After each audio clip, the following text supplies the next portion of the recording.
So if you guys have been with me long enough, you know that this year's garden was a total flop. It's because we decided we were going to move our garden, and I just figured I was done taking care of it at the beginning of the season. But that did not stop my amazing jalapeno plants from bearing fruit, even though they got hit with a hornworm earlier in the season. And in this garden bed, these jalapenos have volunteered 4 years in a row. That's crazy here for Grow Zone 5B in East Central Indiana. But here's the end result.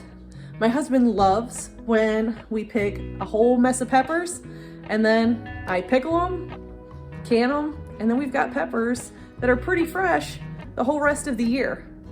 So today, I'm going to show you how I canned and pickled these peppers. So first things first, what ingredients are you going to need in order to pickle and can your jalapeno peppers?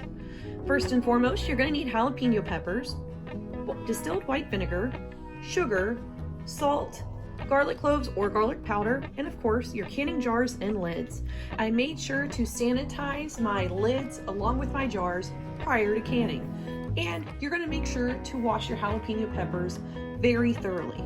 This will help to make sure that you're not accidentally compromising the jalapenos that you've canned. It's because you want to make sure that you're going to get a really good storage life. The first thing you're going to want to do is to cut all of your jalapeno peppers into rings. Some people like thick rings, some people like thin rings. It's all up to you on how thick you want to slice your jalapenos.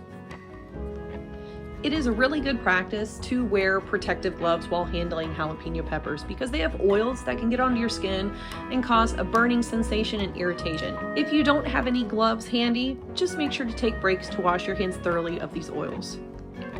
Now, this specific recipe I found on the internet, which is going to be linked down in the description below, calls for 1.5 pounds of peppers. But if you don't have this many, fear not. This recipe is really great and easy to either double, to halve, or to quarter up. So don't really worry too much about how many jalapenos you're canning. Once you've got all of your jalapenos cut into rings, it's now time to prepare your pickling brine.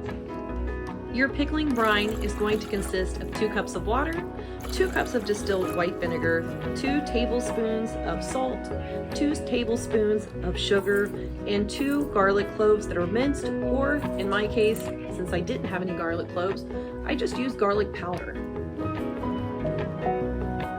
Mix all of these ingredients together in a saucepan and bring it to a boil. Once your mixture has reached a boil, go ahead and add your jalapeno peppers and remove the saucepan with the peppers in it from your heat source. You're going to let your peppers sit in this solution for about 15 minutes or until they become a much duller shade of green. Once they have reached that duller shade of green, it's now time to start packing your jars. Pack with jalapenos and top with brine as needed, but be sure to leave about a 1/2 inch of headspace at the top of each jar. At this point, you're going to want to decide whether you want to do the quick refrigeration pickling or if you want to do the canning pickling. In our case, we're going to be choosing to can using a water bath. Since I'm using the water bath method, I'm going to go ahead and grab my lids and dip them into the boiling water. This is going to soften up the seals around the lids and make them much better to sealing off my jalapenos. Once I've added my lids and screwed them on, I'm going to be placing these into my water bath that is full of boiling water. I want to make sure that I give at least 1 inch of water over the top of my canning jars. I let the jars process in the boiling water for about 10 minutes. I found that if you go any longer than this, you might get mushy or soft jalapenos as an end result. So if you like it to be a little crisp, make sure that you're watching that timer and pop them out in 10 minutes. Once I've removed them from the pot, I put them on a nice dry towel and I listen for that trademark pop of the lid sealing. This is a good indicator that you successfully canned your jalapenos. Once I've let my jalapenos sit for a few hours to cool on the countertop, it's completely safe now to put them in my dry pantry, and they're safe to store at room temperature for months and months. So I hope you guys have enjoyed this video on how we pickle and can our jalapeno peppers here on Mulberry Branch Farm. If you enjoyed the video, let us know by dropping us a like, leaving us a comment, and subscribing. Thank you so much for spending your time here with us. We hope that you're all being safe out there and being kind to one another.